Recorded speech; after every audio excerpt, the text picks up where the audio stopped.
Selamat datang di channel saya. Di video kali ini saya akan bahas tentang IPO saham perusahaan PT Multi Supindo Jaya Tbk atau bisa disingkat kode emitennya itu MSJA. Bergerak di bidang industri non-woven. Oke teman-teman, langsung saja kita lihat dulu untuk ringkasan perusahaan ini. Perusahaan merupakan suatu perusahaan terbatas yang memiliki kegiatan usaha utama di bidang industri non-woven secara bisnis to bisnis B2B dengan memproduksi produk non-woven sheet yang kemudian digunakan sebagai salah satu bahan baku produk jadi di berbagai sektor, mulai dari sektor kesehatan, pembalut, popok, masker, dan lainnya, hingga sektor konstruksi dan agrikultur. Produk-produk non-woven yang dihasilkan oleh perusahaan memiliki standar tinggi bertaraf internasional sehingga memungkinkan perusahaan untuk mendistribusikan produk ke pasar nasional dan mancanegara. Perusahaan juga memiliki laboratorium penelitian in-house research dan development R&D dan penerapan sistem total quality management TQM di setiap linasi produksi guna untuk memenuhi permintaan spesifik pasar terhadap produk-produk yang dihasilkan perusahaan. Perusahaan dan perusahaan anak menjalankan kegiatan usaha di atas lahan produksi seluas lebih dari 150.000 meter persegi dengan mempekerjakan lebih dari 700 pekerja dengan sistem 4 pengelompokan rotasi sehingga memungkinkan lini produksi perusahaan berjalan terus selama 24 jam non-stop.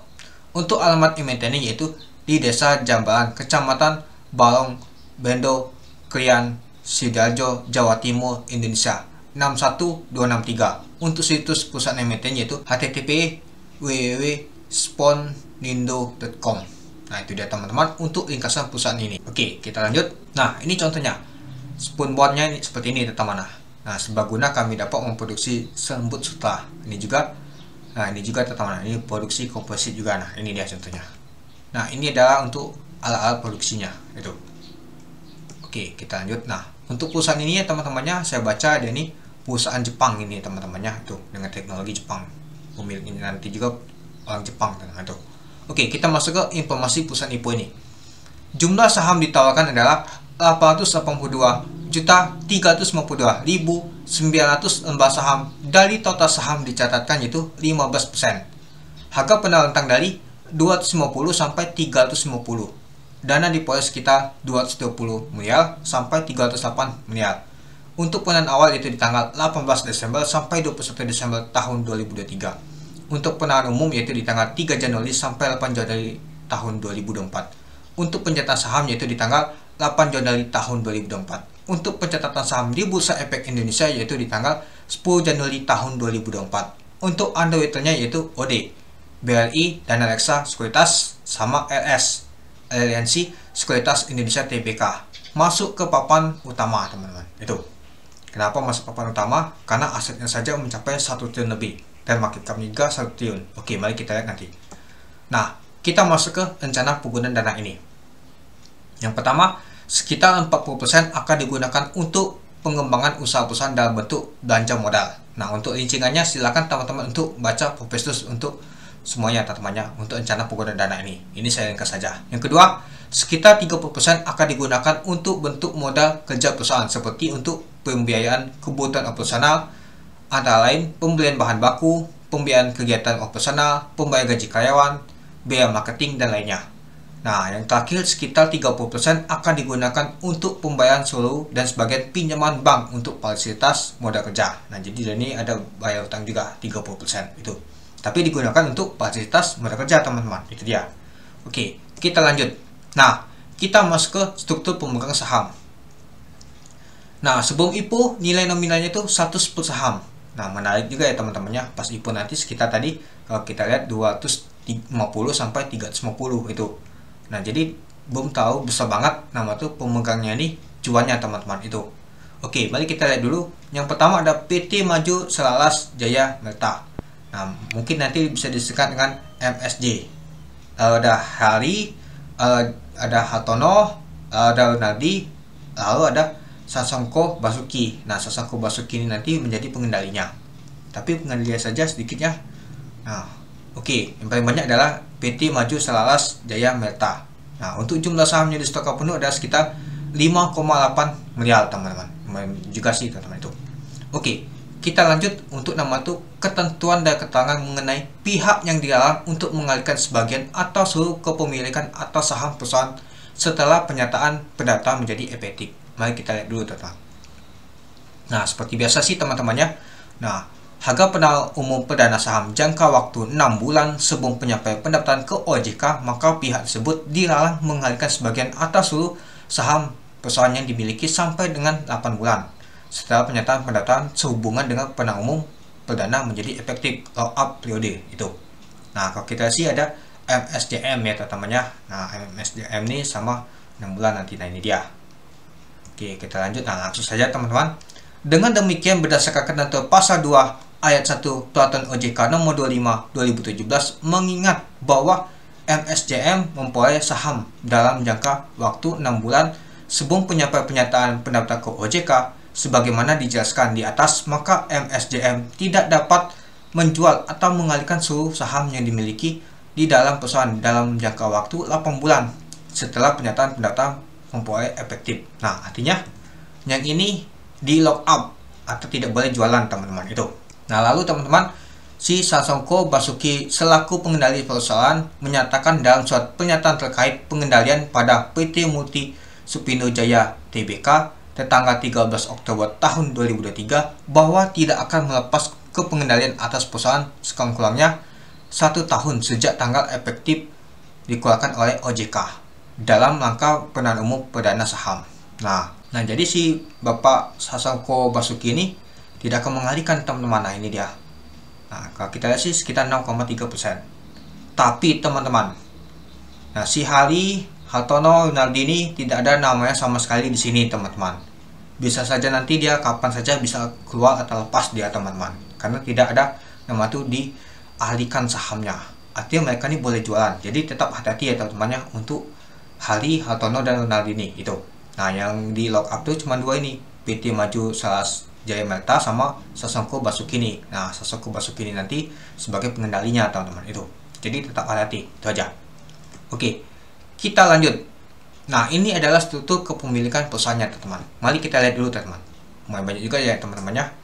Nah, ada juga HI, si Hali. Nah, ini dia perusahaannya. Juga Hali juga banyak. Nah, ada Sasongko Basuki. Nah, ini juga untuk PT-PT-nya teman-temannya, teman-teman bisa cek sendiri. Nah, di sini ada juga PT-nya MSJM ini. Nah, Maju Selaras Jaya Melta ini. Nah, kalau kita lihat sih artinya dia nih banyak pemegang juga teman-teman, yang termasuk pemegang di sini tadi itu. Nah, lalu si Hali Harjanto ini ada juga teman-teman. Nah, Hartono Harjanto juga ada juga. Nah, jadi dia ini hampir sama semua teman-teman. Artinya dia ini masuk sini juga. PT ini juga pegang juga ada. Perorangan juga ada itu. Dan juga ini anak-anaknya teman-teman, anak-anak usahanya itu. Nah, jadi kita perlu dilihat dulu teman-teman. Tapi yang memegang paling banyak adalah si Sasongko Basuki. Nah, jadi dia sebagai pengendalinya itu. Nah, kalau kita sih ini 50% ini di sini dia. Ini juga 95%, tapi ini 25%, ini 50% untuk HGI. Artinya paling banyak adalah si Bapak Sasongko Basuki ini tetap itu. Oke, kita lanjut. Nah, kita masuk ke laporan keuangannya teman-teman. Kita lihat untuk asetnya. Ini dalam bentuk dolar teman-teman. Nanti saya lihatkan untuk dalam bentuk rupiahnya. Di tahun 2020 kalau kita lihat sih jumlah aset lancarnya ke tahun 2021 mengalami peningkatan. Di tahun 2022 nyata untuk jumlah asetnya mengalami penurunan. Di tahun 2023 juga menurun untuk jumlah asetnya. Untuk jumlah aset tidak lancar kalau kita sih dari tahun 2020 ke tahun 2021 mengalami peningkatan. Tapi di tahun 2022 menurun dia. Lalu di tahun 2023 menurun lagi dia teman-teman. Jadi dari tahun 2021 ke tahun 2023 nih dia mengalami penurunan teman-teman untuk jumlah aset tidak lancarnya. Jadi untuk jumlah aset lancarnya teman-teman kalau kita lihat sih dari tahun 2020 ke tahun 2021 mengalami peningkatan. Tapi di tahun 2022 dan 2023 mengalami penurunan. Kita masuk ke liabilitas atau hutangnya. Kita lihat dulu untuk liabilitas lancar ya. Nah, kalau kita lihat sih dari tahun 2020 ke tahun 2021 mengalami peningkatan. Di tahun 2022 dia menurun, di tahun 2023 mengalami penurunan. Untuk yang tidak lancar kalau kita lihat sih dari tahun ke tahun nyata mengalami penurunan dia teman-teman itu. Nah, lalu untuk jumlah hutangnya ini kalau kita lihat dari tahun 2020 ke tahun 2021 mengalami peningkatan, tapi di tahun 2022 dan 2023 mengalami penurunan. Nah, jadi bagus ya teman-teman. Jadi utangnya ini mungkin dicicil dan sudah dibayar. Itulah kenapa dia mengalami penurunan itu. Nah, lalu kita lihat untuk total ekuitasnya. Nah, kalau kita lihat sih untuk total ekuitasnya dari tahun 2020 ke tahun 2021 mengalami peningkatan, tapi di tahun 2022 dia menurun teman-teman. Nah, di tahun 2023 mengalami penurunan lagi. Itu dia. Nah, ini adalah laporan keuangannya untuk kurs dolarnya 15.500 teman-teman. Nah, silakan teman-teman untuk cek ya, sama saja ya teman-temannya. Ini saya jadikan dalam bentuk rupiah nih. Itu. Oke, kita lihat untuk ikhtisar laporan keuangannya teman-teman, itu laba ruginya. Nah, kita lihat dulu. Kita lihat untuk penjualan bersihnya. Nah, kalau kita lihat sih dari tahun ke tahun nyata mengalami peningkatan. Nah, tapi di tahun 2023 agak menurun ya teman untuk peningkatannya untuk penjualan bersihnya itu. Nah, tapi yang paling besarnya ini adalah beban pokok penjualannya. Nah, padahal dia ini sudah cetaknya itu lumayan teman-teman untuk penjualan bersihnya, tapi beban pokoknya ini lumayan besar banget. Jadi dia dapat laba bersihnya pastinya menurun teman-teman. Nah, ini dia kalau kita lihat. Padahal lumayan juga sih. Nah, beban pokok penjualannya ini yang paling besar pastinya dari tahun ke tahun itu. Nah, lalu juga beban usahanya pastinya juga mengalami peningkatan teman-teman itu. Nah, jadi kalau kita lihat sih untuk laba bersihnya nih dari tahun 2020 dia lumayan tinggi, di tahun 2021 mengalami penurunan, di tahun 2022 menurun lagi. Nah, tapi kalau kita lihat sih di tahun 2022 ke tahun 2023 di tanggal 30 Juni ini ternyata mengalami peningkatan di tahun 2023 nih. Itu dia. Kemungkinan sih lebih besar dari tahun 2022 nanti itu. Oke, kita lanjut. Nah, kita lihat dulu untuk hasil-hasil pentingnya teman-teman. Nah, laba bruto terhadap punya bersih. Kalau kita lihat sih di tahun 2020 sampai tahun 2023 ya. Nah, nyata ke tahun 2021 mengalami penurunan kalau kita lihat dibanding tahun 2020. Nah, tahun 2021 ke tahun 2022 turun lagi dia. Nah, lalu di tahun 2022 ke tahun 2023 di bulan Juni ternyata meningkat di tahun 2023-nya itu. Nah, untuk bruto terhadap asetnya ini kalau kita lihat sih baik juga sih, bervariasi juga teman-teman. Dia jadi agak menurun ya teman-teman dari tahun ke tahun. Nah, untuk ekuitasnya ini kalau kita lihat sih mengalami penurunan juga. Nah, jadi kalau kita lihat sih untuk laba bersih pajak terhadap punya bersih, nah sebelumnya ya nyata dia ini lumayan juga sih. Nah, di tahun 2020 paling besar nih teman-teman, tapi dia masuk ke tahun 2021 menentus dari teman sampai di tahun 2023 ini, sampai di tahun 2022 ini. Tapi di tahun 2023 dia mengalami peningkatan lagi. Itu dia. Oke, kita lanjut teman-teman. Nah, kita lihat nama itu kebijakan dividen. Nah, kalau kita lihat sih setelah penawaran umum perdana saham ini nanti berencana untuk membagikan dividen tunai kepada pemegang saham perusahaan dengan nilai sebaik-banyaknya 50% dari laba bersih tahun buku yang bersangkutan dimulai dari tahun 2025. Nah, artinya dia ini mengambil tahun buku 2024. Nah, masih lama teman-teman. Artinya pada saat listing nanti dia mulai lembaran baru teman-teman di tahun 2024. Nanti dibagikan dividennya di tahun 2025. Itu dia. Oke, kita masuk ke policy MSCA untuk kurs 5.500. Nah, kalau kita lihat sih di tahun 2022 untuk harga di 250 sampai 350. Untuk PBP-nya yaitu 1,38 kali di 250, untuk di 350 yaitu 1,93 kali. Untuk P-nya yaitu 20,93 kali di 250, untuk 350 yaitu 29,31 kali. Untuk BP sama tentang harganya 181,23, untuk D-nya juga sama tentang harganya 44,93%, untuk E juga sama tentang harga 6,59%, untuk EPS-nya sama 11,94. Untuk jumlah saham di stok penuh adalah 5,8 miliar. Untuk ekuitasnya yaitu sekitar 1 triliun. Untuk laba bersihnya yaitu 70 miliar. Untuk total hutangnya yaitu 478 miliar. Untuk market cap di 250 yaitu 1,4 triliun. Untuk market cap di 350 yaitu 2 triliun. Nah, jadi kita sudah tahu ya teman-temannya. Kalau kita lihat sih untuk PBP-nya, untuk valuasinya tuh lumayan murah banget ya teman-temannya. Nah, jadi ini sangat menarik ini teman-teman. Itu. Nah, ini untuk kurs 15.500 ya teman-temannya. Nah, ini saya buat. Mungkin ada perbedaan nantinya pada saat teman-teman lihat untuk nama itu di YouTube lain. Ya, ini kenapa ini beda nih untuk valuasinya? Ya, karena kita mengikuti kursnya saja teman-teman. Dia pakai kurs berapa pasti ada perbedaan gitu. Oke teman-teman, kita masuk ke valuasi MSCA 2023 disetahunkan untuk kurs 15.500. Nah, rentang harga sama masih di 250 dan 350. Nah, untuk PBP-nya di 250 yaitu 1,48 kali, untuk di 350 yaitu 2,07 kali. Untuk pelnya di 250 yaitu 13,01 kali, untuk di 350 yaitu 18,21 kali. Untuk BP sama rentang harganya 168,79, untuk dolnya juga sama rentang harganya 42,99%. Untuk lainnya juga sama rentang harganya 11,39%. Untuk FPSA yaitu 19,22. Untuk jumlah sahamnya yang disetorkan penuh adalah 5,8 miliar. Untuk ekuitasnya yaitu 992 miliar. Untuk laba bersihnya yaitu disetahunkan di tahun 2023 ini yaitu sekitar 113 miliar. Untuk total hutangnya yaitu 426 miliar. Untuk market cap di 250 yaitu 1,4 triliun. Untuk di 350 market capnya adalah 2 triliun. Nah, itu dia teman-teman untuk policy di tahun 2023 ini jika disetahunkan untuk laba bersihnya itu. Nah, kalau kita lihat sih dari tahun 2022 ke tahun 2023 ini agak mendingan untuk pelnya di tahun 2023 ya dibandingkan tahun 2022 ya, karena di tahun 2023 laba bersihnya itu lumayan tinggi dibandingkan tahun 2022 teman-teman kalau kita lihat sampai bulan Juni tadi. Dan untuk PBP nya masih banding di tahun 2022 dibandingkan tahun 2023, itu dia. Oke, kita masuk kesimpulan teman-teman. Yang pertama, kinerja perusahaan saham MSJ dari tahun 2020 ke tahun 2023 mengalami peningkatan dari segi penjualan, tapi laba bersihnya itu turun karena beban pokok yang besar tadi.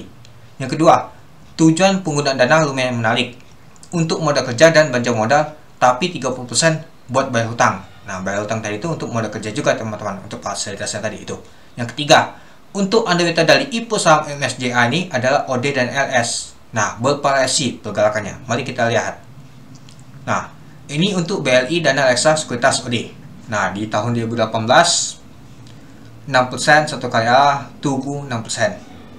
Untuk tahun 2021 dibuka satu kali A, WMMU 2 kali A. Untuk lunch 13 kali A, yaitu akselerasi, MTEL minus, MPP minus. Untuk cabut 1 kali A. Untuk beli kuning pinti 10%. Nah, untuk di tahun 2023 nih yang paling A itu cuman untuk cuan 6 kali A di papan pengembangan. Kalau di papan utama untuk NNS dan untuk NSS dan AMN berbeda ya teman-temannya. Untuk NS saja ditutup di 6% dan AMN 3%. Nah, itu dia. Oke, coba kita lihat untuk LS teman-teman. Untuk ada weight-nya. Nah, tahun 2021 GTSI 3 kali ALB di papan utama. Lah, kenapa dia ALB? Karena kemarin itu ada kasus Tommy teman-teman itu. Nah, sedangkan buah bisa 1 kali ala teman-teman di papan pengembangan di harga 388. Mari kita lihat harga sekarang sudah di 2070 teman-teman. Nah, untuk LS ini dia sendiri terus teman-teman ngawal saham. Nah, ini dia collab sama OD tadi teman-teman itu. Nah, terakhir Humi dia 2%, sempat 10% dia pada saat naik awalan teman-teman itu. Nah, tapi lumayan juga sih teman-teman. Nah, dan juga untuk harga Umi saja masih dijagain di 140, artinya harganya di atas IPO itu. Nah, jadi kita tahu ya teman-temannya untuk pergerakannya tuh jadi bervariasi, apalagi OD ini teman-teman. Nah, untuk LS ini mungkin agak lumayan sih teman-temannya. Mungkin ini karena jumlah lotnya tuh lumayan besar, jadi dia tuh agak susah untuk mengangkatnya. Nah, sedangkan untuk MSJA ini jumlah lotnya itu kan hanya 8 juta lot. Kemungkinan bisa saja nanti naik teman-teman, 10% aja lumayan. Kalau A lumayan juga tuh teman-teman itu untuk saham MSJA ini. Nah, yang keempat, IPO saham MSJA ini tergolong sangat murah total untuk valuasinya. Hanya saja labanya itu menurun teman-teman itu. Yang kelima, ada IPO saham asli Mang, Cegas, Smell, Aku, Nes. Pada IPO semua nih teman-teman. Mungkin dana retail akan terpecah mau pilih IPO yang mana tertarik untuk ikut. Nah, saya belum berjadwal teman-teman apakah MSJA ini ada barengan sama IPO lain. Kemungkinan sih ada di sini teman-teman, antara Aku atau Smell ini teman-teman, barengan untuk jadwalnya. Nah, kalau barengan saya akan pilih yang mana paling bagus untuk ikut teman-teman. Atau saya akan ikut semua, tapi porsinya saya bedakan teman-teman itu. Yang keenam, nanti saya akan lihat dulu teman-teman untuk perpetus finalnya, apakah ada tambahan atau tidak. Dan juga mau lihat dulu polling amatnya nanti berapa teman-teman. Sama barangnya nanti ke underweight-nya itu paling banyak di mana. antara OD atau RS teman-teman. Siapa yang paling banyak yang pegang nanti teman-teman itu. Karena itu menentukan untuk pergerakan sahamnya nanti teman-teman. Nanti saya bahas lagi untuk di prospectus finalnya. Nah, untuk nama tuh megang barangnya nanti paling banyak siapa itu.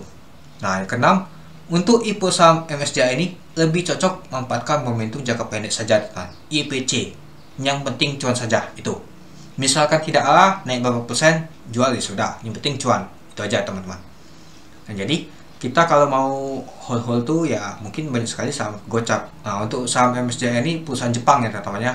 Nah, kemarin sudah ada perusahaan ini ya, perusahaan Korea, Cina juga sudah teman-teman. Ini yang Jepang ini teman-teman yang listing. Nah, jadi bervariasi ya teman-teman ya. Baik perusahaan lain tuh sudah mau IPO semua itu. Oke, mungkin itu saja sih teman-teman untuk video saya tentang pembahasan MSCI ini. Gimana teman-teman? Apakah teman-teman ikut atau teman-teman akan skip atau teman-teman akan lihat dulu? Oke, mungkin itu saja sih teman-teman untuk video saya. Oke, sekian dulu video saya. Terima kasih sudah menonton. Salam cuan.